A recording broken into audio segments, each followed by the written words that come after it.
네, 이번 순서는 대표 해외 주식들의 일관 성과를 나타낸 순위를 살펴보는 시간입니다. 또한 가보듯이 멋선 일이 있었는지 하나하나 짚어드릴 거고요.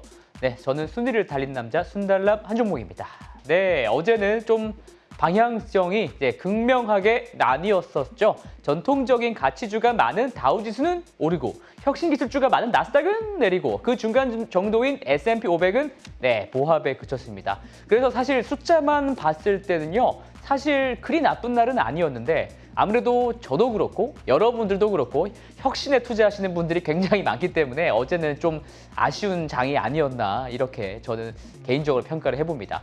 이틀 전에 말씀을 드렸듯이 금리가 높은 상황에서 어닝 시즌을 맞아서 종목 장세 흐름이 강하게 나오는 상황이라서 그렇겠죠. 자, 그렇다면 오늘은 나스닥 100 지수에서 이번 주 월요일부터 수요일까지 3일 동안 가장 많이 떨어진 주식이 무엇이었는지 그걸 한번 들여다보는 시간을 가져보도록 하겠습니다. 네, 나스닥 100 지수 기간 등락률 하위 탑 5이고요. 지금 딱 자료가 떴는데요.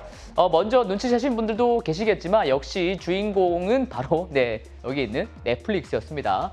넷플릭스는 실적 발표 후에 실망감이 그대로 좀 표출이 되면서 지금 어제만 35%가 주가가 하락을 했으니까요. 당연하게도 좀 자리를 차지한 게 아닌가 생각이 듭니다. 다른 종목들은 역시 모더나를 제외하고는 이 세 가지 종목들은 전부 다 소프트웨어 업체들이 차지했는데요. 금리가 높아진 탓에 이런 고밸류 종목들의 매력이 줄어들었다는 점과 그리고 넷플릭스의 어닝 쇼크 때문에 덩달아 이런 소프트웨어의 실적 기대감이 약화됐다라는 게 가장 큰 이유가 될 것 같습니다. 그래서 어제 로블록스, 유니티 소프트웨어 이런 종목들도 엄청난 급락을 맞기도 했죠. 쉽지 않더라고요. 자, 그렇다면 본격적으로 오늘은 이 얘기를 안 해드릴 수가 없겠습니다. 글로벌 최대 OTT 사업자인 넷플릭스에 대한 이야기 오늘 한번 제대로 짚고 달려가 보겠습니다. 먼저 넷플릭스의 차트를 한번 같이 보실 텐데요. 작년 11월까지만 하더라도 이렇게 아주 아름답게 주가가 계속 올라갔었습니다. 근데 말입니다. 작년 12월부터 음봉이 한번 나오더니 현재 6개월 연속 음봉을 그리면서 급락을 면치 못하고 있습니다. 완전히 지금 절벽이죠. 이미 주가는 2018년 초반까지, 2018년 초반 한 이쯤 되겠네요. 저 정도까지 내려갔더라고요. 아니, 빵 종목 중에서 당당히 알파벳 N을 차지했었던 넷플릭스가 이런 수모를 당하다니 참 미국 주식이 이런 측면에서는 개인적으로는 훨씬 더 좀 무서운 것 같기도 합니다. 자, 그렇다면 올해 수익률이 엄청 안 좋아졌다는 건데 다른 경쟁 상대들은 주가가 어땠을까요? 넷플릭스만큼 주가가 빠진 상황이 있었을까요? 한번 저랑 이쪽에서 같이 보시면 될 것 같습니다. 이렇게 알록달록 선들을 보시게 되면요. 꼭 그렇지만은 않은 걸 알 수가 있습니다. 여기서 경쟁사들은 이제 파라마운트, 여자 이렇게 하고 있는 거 있죠? 그리고 워너브라더스, 그다음에 컴캐스트, 그다음에 월트 디즈니로 제가 선정을 해서 같이 수익률을 넣어봤더니요. 전체적으로 거의 다 하락세인 것을 알 수가 있습니다. 디즈니도 올해에만 20%가 넘게 빠졌고요. 노란색이에요. 그리고 이 차트에서 넷플릭스는 주황색인데요. 가장 아래에서 혼자 헤매고 있다는 것을 바로 알 수 있습니다. 하지만 사실 넷플릭스는 그 전에 엄청나게 올랐었고요. 다른 경쟁사들은 그 넷플릭스에 비하면 상승의 폭이 애초에 과거에도 크지 않았었기 때문에 넷플릭스의 하락폭도 그만큼 크게 나타났다고 봐야 되겠죠. 그런데 여기서 넷플릭스는 크게 한 번씩 급락을 한 이 두 구간이 있는데요. 1월 20일과 4월 20일입니다. 여기서 같이 한번 보시면 제가 동그라미 해놨죠. 이게 4월 20일 그리고 저기 있는 게 1월 20일입니다. 이때 두 구간에서 어떤 일이 있었냐? 바로 넷플릭스가 실적을 발표한 직후의 거래일입니다. 그러니까 두 분기 연속 실적 발표한 이후에 회사의 성장에 대한 강한 의구심 때문에 하락했다고 보시면 되겠습니다. 근데 사실 그 의구심이 일리가 있는 게요. 이 차트도 한번 같이 보시겠습니다. 넷플릭스의 전 세계 일간 사용자 숫자의 성장률 추이가 몇 년에 걸쳐서 계속 떨어지고 있다는 거예요.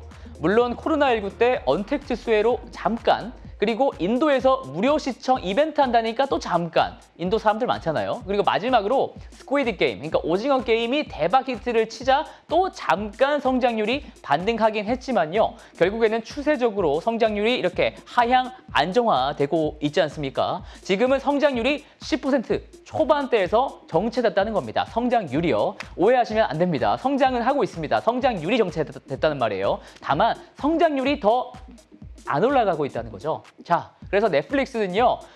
성장주의입니다. 그래서요, 성장의 속도가 유지되거나 아니면 더 빨라지는 것을 사람들은 원합니다. 그래서 당장의 이익도 중요하겠지만 경영진들도 그렇고 투자자들도 그렇고 넷플릭스의 외형 성장의 속도에 항상 더 주목을 하고 있습니다. 그렇기 때문에 넷플릭스의 어닝 쇼크를 낸 주범이 누구냐? 이 주범은 역시 넷플릭스의 구독자 숫자라고 보고 있는 겁니다. 여기서 같이 한번 보시죠. 그래서 앞으로도요, 구독자 숫자의 증감을 잘 보셔야 한다는 것을 잊지 말아주시고 여기서 오른쪽 기사 같이 한번 보시겠습니다. 여기서 보시면 Subscriber numbers are going to be all that matters 이렇게 적혀 있죠. 구독자 숫자가 중요한 전부라는 거죠. 그렇다면 이렇게 숫자가 정체가 된 이유가 대체 무엇이 있었을까요? 그것은 왼쪽에 제가 빨갛게 적어두신 걸 보시면 됩니다. 우선 OTT 시장에서의 경쟁이 굉장히 심화되고 있다는 겁니다. 디즈니 플러스, 아마존, 그리고 애플까지 뛰어들었잖아요. 거기에다가 이제 미국은 뭐 거의 마스크까지 벗고 리오프닝이 완벽하게 지금 본격화되는 시점이다 보니까 사람들이 집 밖으로 나와서 활동하기 때문에 집 안에서 영상 시청을 한 시간은 좀 줄어들 수도 있겠죠. 또 인플레이션 때문에 물건 값들이 계속 오르니까 필수로 써야 되는 돈은 아니지 않습니까? 넷플릭스 구독료가요. 그래서 이 넷플릭스 구독은 또 해지할 수도 있겠다는 거죠. 또 이런 인플레이션을 더욱이 자극하는 것은 바로 우크라 사태였습니다. 우크라 전쟁 이후에 에너지 가격을 위시해서 물가가 너무 올라가다 보니까 실제로 유럽 등지에서는 구독 해지에 좀 영향이 있었다고 합니다. 이건 예상이 아니라요. 경영진이 실제로 언급한 내용이기도 합니다. 4개 다 전부 넷플릭스가 자체적으로 해결을 할 수 있는 요소는 아니기 때문에 더욱더 상황이 암울해 보이는 것은 어쩔 수가 없는 것 같습니다. 그렇다면 넷플릭스는 이대로 몰락을 해야만 하나요? 차트만 보면 또 그런 것 같기도 하죠. 하지만 당장이라도 탈출해야 된다고 생각하는 사람들도 많을 것 같습니다. 실제로 1조 원을 넘게 들여서 1조 3천억이었는데요. 1조 3천억 원을 들여서 넷플릭스 투자를 감행했었던 빌 에크만 있죠. 빌 에크만조차 포기하고 손절을 했다는 기사가 몇 시간 전에 뜨기도 했었습니다. 그런데 말입니다. 제가 볼 때 넷플릭스는 이 상황을 타게 해낼 에이스 카드가 저는 있다고 생각을 합니다. 우선 첫 번째는요, 바로 계정 공유, 비밀번호 공유에 대한 회사의 정책 변경입니다. 넷플릭스는 프리미엄과 스탠다드 구독 옵션의 경우 한 계정에서 여러 명이 동시 접속을 할 수가 있습니다. 동시 접속이요. 물론 한 가정에 3명, 4명 이렇게 보통 식구가 있다 보니까 가족끼리 같이 써라 라는 의미였었습니다. 근데 그러니까 한 집에서만 이 계정을 써야만 하는 겁니다. 원래는요. 근데 그렇지만 누가 그렇게 쓰나요? 여러분들도 그렇고 다들 그러실 것 같지만 넷플릭스 구독한 친구가 있으면은 비밀번호 좀 알려달라 이렇게 조금 쪼아가지고 계정 하나로 여러 명이서 돌려보고 그렇잖아요. 근데 그런 사람들이 무려 전 세계적으로 1억 가구나 된답니다. 1억 명이 아니라 1억 가구랍니다. 사실 회사는 그걸 알면서도 묵인을 좀 해왔었답니다. 물론 매출 성장에 한계는 있을 수 있겠지만 당장 구독자가 폭발적으로 성장하는 시기였으니까 알면서도 그냥 별 조치 안 했다는 겁니다. 우리 성장하면 되니까 굳이 그렇게 철퇴 안 내릴게 이런 거였었습니다. 그런데 지금은 상황이 완전히 다르죠. 경쟁도 심화됐고요. 11년 만에 가입자가 처음으로 감소하는 상황입니다. 이제는 결단을 내릴 때라는 거죠. 실제로. 그래서 넷플릭스는 라틴 아메리카 3개 국가에서 정책을 변경해서 테스트 중에 있습니다. 그 표를 제가 하나 같이 보시죠. 그 바뀐 정책이라는 것은 서브 어카운트라고 불리는 하위 계정, 서브 어카운트라고 불리는 하위 계정을 만드는 것입니다. 그러니까 넷플릭스에서는 3가지 옵션이 지금 있습니다. 기본, 스탠다드, 그리고 프리미엄이에요. 이 3가지 옵션이 있는데 저희들은 그중에서 스탠다드나 프리미엄 옵션을 쓰잖아요. 특히 프리미엄으로 해서 17,000원을 내고 4명이서 돌려보면서 1인당 한 4,250원 꼴로 그렇게 쓰고 있는 경우가 많습니다. 그런데 이제는 그렇게는 못하고 프리미엄 계정은 한 사람이 쓰고 그 밑에 연계된 하위 계정을 추가로 구매를 해야 된다는 겁니다. 하위 계정은 또 많이는 못 사고요. 최대 2명까지 늘릴 수가 있다고 합니다. 그러니까 한 계정으로 3명까지 접속 가능한 것이라고 볼 수가 있겠네요. 물론 그 하위 계정 구매 가격은 추정컨대 그리 높지는 않을 것 같아요. 이미 테스트 중인 국가들의 사례, 그러니까 뭐 칠레, 코스타리카, 페루 뭐 이런 사례를 참고했을 때 제가 추정한 하위 계정 구매 가격은 한국에서 한 3,500원 정도가 될 것 같습니다. 그러면은 17,000원 프리미엄 옵션에다가 하위 계정 추가 비용까지 7,000원 두 개니까 7,000원 부담을 해야 되는 거니까요. 사실 사용자들 입장에서는 조금 부담을 느낄 수도 있겠다고 생각이 듭니다. 그래도 제 생각에는 새롭게 계정을 만들어서 구독하는 것보다는 훨씬 싼 방식이니까 소비자들이 좀 많이들 받아들이지 않을까 싶긴 합니다. 그리고 회사 입장에서는요, 계정 하나당 결제 금액이 엄청나게 늘어나는 효과가 또 있을 수가 있고요. 그리고 원래는 4명이서 받던 건데 이제 3명으로 줄어들죠. 그러면 남는 사람, 깍두기가 있잖아요. 남는 사람은 추가로 계정을 만드는 수밖에 없으니까 구독자 숫자가 늘어날 수도 있을 것 같습니다. 물론 이 사람이 넷플릭스 구독도 구독 안 하고 그냥 딴 데로 넘어갈 수도 있겠죠. 그러니까 양날의 검일 수가 있는데 회사는 어쨌든 이번 기회에 제대로 조금 돈을 벌려고 변화해보려고 하는 겁니다. 자, 그리고 넷플릭스가 내세우는 다음 두 번째 카드는 바로 광고 옵션입니다. 여기서 한번 같이 보실게요. 이것은 어렵게 생각하실 필요가 없는 것이 유튜브도 원래는 무료인데 광고를 엄청나게 봐야 되잖아요. 물론 스마트머니는 광고가 없습니다. 무료예요. 어쨌든 광고 없이 유튜브에서 보려면 돈을 내면 되지 않습니까? 넷플릭스 방식은 그것의 반대라고 생각하시면 됩니다. 원래는 광고 없이 보지만요, 넷플릭스요. 이런 사람도 있을 수가 있죠. 나는 광고 좀 봐도 돼. 대신에 좀 구독료 좀 작게 낼래. 뭐 이런 사람이 있을 수 있지 않습니까? 이런 개념이라는 겁니다. 그리고 이미 이런 정책을 시행하는 곳이 바로 OTT 업체인 훌루입니다. 훌루도 꽤 큰 OTT인데요. 이미 3년 전쯤에 시행을 했고 성공적이다라는 평가를 받고 있습니다. 훌루의 경우에는 기존 옵션 대비 한 절반 가격에 이 옵션을 추가를 했는데 이것을 시행한 이후에 매출과 구독자 숫자 모두 잘 늘어났던 이런 사례가 있었습니다. 디즈니 플러스에서도 올해 이 광고 옵션을 좀 추가할 것이라고 합니다. 그리고 넷플릭스도 넷플릭스의 경영진도 드디어 이 광고 정책을 빠르면 내년, 늦어도 내후년 정도에 시행할 것이라고 언급을 이번에 했습니다.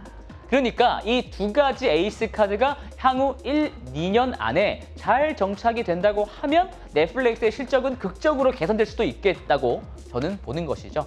그런데 이런 전술들은 기본적으로 넷플릭스가 콘텐츠의 양과 질을 잘 확보해내야 의미가 다 있는 거겠죠. 켰는데 아무리 싸봤자 볼 거 없으면 사람들 안 쓰잖아요. 그 말입니다. 그래서 콘텐츠 기업에서도 결국 펀더멘털이라는 게 제일 중요하다는 소리입니다. 그런 면에서 현재 넷플릭스와 OTT 산업의 위치를 제가 좀 설명을 짤막하게 드리겠습니다. 이거 한번 같이 보시죠. 여기서 왼쪽 벤 다이어그램은요, 미국 사람들이 TV 시청을 어떤 방식으로 하고 있느냐라는 건데요. 여기서 가장 큰 부분을 차지하고 있는 게 공중파 TV, 그리고 케이블 TV입니다. 그리고 OTT를 포함한 스트리밍 시장의 점유율은 전체로 따져봤을 때 아직 30%가 채 되지 않습니다. 그러니까 전통적인 방송, 케이블에서 OTT로 넘어가는 코드 커팅, 코드를 자르는 거죠. 코드 커팅 수요는 아직도 많이 남아있다 라고 보고 있고요. 여기서 6.4%로 유튜브보다 높은 점유율을 차지하고 있는 넷플릭스의 입지는 아직 높다고 보이는 겁니다. 그리고 오른쪽 차트 한번 보실게요. 오른쪽 차트는요, 구글 플레이와 애플 앱스토어에서 어떤 동영상 앱을 가장 많이 다운로드하고 있는지 이런 설문조사인데요. 이게 기준 일자가 올해 1월입니다. 과거 지표가 아니라 고작 1월 지표예요. 근데 넷플릭스는 서비스한 지 한참 된 업체임에도 최근까지도 사람들이 가장 많이 다운로드를 하는 앱이라는 거죠. 그만큼 동영상 생태계에서 이 본인들의 생태계를 잘 이미 깔아두었다. 핸드폰이나 태블릿을 새로 사거나 교체했을 때 넷플릭스가 필수 동영상 앱이라는 소리입니다. 그렇다면 이런 미국 안에서의 넷플릭스 입지가 글로벌하게도 계속 입지가 이렇게 굳혀가려면 결국 펀더멘털이 좋아야 합니다. 넷플릭스에게 펀더멘털은 아까 말씀드렸다시피 콘텐츠의 양과 질입니다. 그리고 이 순위 차트들은요, 제가 하나 준비했는데요. 순위 차트 한번 보여드리겠습니다. 순위 가시죠. 3월 마지막 주 한 주간 가장 많이 시청된 영화와 드라마 순위입니다. 왼쪽에 있는 게요, 영어로 제작된 드라마와 영화고요. 오른쪽이 영어가 아닌 언어로 제작된 드라마와 영화입니다. 여기서 흰색이 아니라 다른 색깔로 좀 칠해져 있는 것이 바로 넷플릭스가 자체적으로 제작하고 배포한 컨텐츠들입니다. 거의 글로벌 시장을 점령을 다 했다고 해도 과언이 전혀 아닙니다. 특히 오른쪽 위에 이걸 한번 보시면요. 이거는 영어가 아닌 언어로 제작된 드라마 글로벌 탑 10인데요. 1위가 바로 비즈니스 프로포설, 한국 제목으로는 사내 맞선입니다. 사내 맞선이 이렇게나 인기가 많네요. 그리고 25, 21 이거 25, 21고요. 그리고 Forecasting Love and Weather 이거 기상청 사람들이죠. 그 밑에는 또 39, 39 있고요. 그리고 지금 우리 학교는 또 있고 그다음에 주브닐 저스티스 이거 소년 심판이네요. 거의 한국이 다 휩쓸고 있다는 소리입니다. 넷플릭스의 경영진들은 비영어권 시장을 공략하는데 한국 콘텐츠가 얼마나 중요한지 새삼 깨닫지 않을까 싶어요. 국내 콘텐츠 업체들에게는 앞으로도 계속 좀 사업 기회가 좀 많이 오지 않을까 저는 그렇게 생각을 하고 있습니다. 그리고 그럴 수밖에 없는 게요. 이유 한번 보여드리겠습니다. 넷플릭스의 글로벌 진출에 있어서 아시아가 생명줄이기 때문입니다. 생명줄 한번 보여드리면요. 이 차트는요. 구독자 숫자 증가에 대륙이 여러 가지가 있지 않습니까? 대륙별로 얼마나 그 구독자 증감에 기여를 하고 있는지 그 비율을 나타낸 겁니다. 위에서부터 미국, 캐나다, 그 다음에 유럽, 중동, 아프리카, 그 다음에 중남미, 마지막이 아시아 태평양입니다. 그런데 2020년보다 2021년에 그 기여 비율이 확 변화한 곳은 두 가지 지역인데요. 바로 미국, 캐나다 지역입니다. 미국, 캐나다 지역은 본진이죠. 근데 2020년 대비 2021년에 구독자 증감 기여 비율이 확 줄어들었습니다. 그러니까 그만큼 구독자가 안 늘고 있다. 이미 성숙했다라는 뜻입니다. 그리고 또 비밀번호 공유를 너무 많이 하고 있기도 하죠. 그래서 비밀번호 공유를 막고 광고 옵션도 추가하는 이런 고심책을 내놓았던 겁니다. 그리고 반면에 아시아 태평양 한번 비춰봐 주세요. 1년 만에 그 위상이 완전히 달라졌습니다. 지금 원래 2020년에 25%였다가 39%까지 확 늘어났지 않습니까? 그러니까 완전히 지금 위상이 달라졌다고 보는 거고요. 아시아 콘텐츠가 앞으로도 더 늘어날 것 같고요. 그리고 사실 넷플릭스 말고도 아시아 콘텐츠에 특화되어서 생산할 수 있는 OTT 업체가 지금 다른 업체들이 있나요? 애플 TV의 파친코가 너무 잘 만들긴 했지만 애플 TV는 아직 콘텐츠의 양이 너무 부족합니다. 그런데 넷플릭스는 이미 수년 전부터 드라마 제작 프로덕션들과 파트너십을 맺고 사업을 진행한 경험이 아주 풍부하기 때문에 아무래도 다른 OTT 업체들보다는 훨씬 효과적이고 또 지속적으로 아시아를 공략할 수 있을지 않을까라고 생각을 합니다. 다 좋은 이야기를 한 셈인데요. 그래도 주가가 좀 더 떨어지지 않겠냐라고 생각하시는 분들도 많으실 겁니다. 물론 그럴 가능성도 충분히 큽니다. 하지만 역사적인 PER 추이로 봤을 때 제가 마지막으로 차트 하나 보여드리겠습니다. 열심히 만든 차트인데요. 2011년 이후에 평균 PER이 157배인데요. 현재의 PER은 21배에 불과합니다. 무려 만 10년 전 수준까지 지금 PER이 내려갔더라고요. 밸류에이션이 그만큼 많이 저렴해졌다라는 말입니다. 넷플릭스는 이익을 내는 기업이고요. 순현금을 만들어내는 기업입니다. 그리고 또 안정적으로 내는 기업이기도 합니다. PER이 20배 정도라는 것은 밸류에이션 매력이 충분히 있지 않나 저는 조심스럽게 이렇게 말해 봅니다.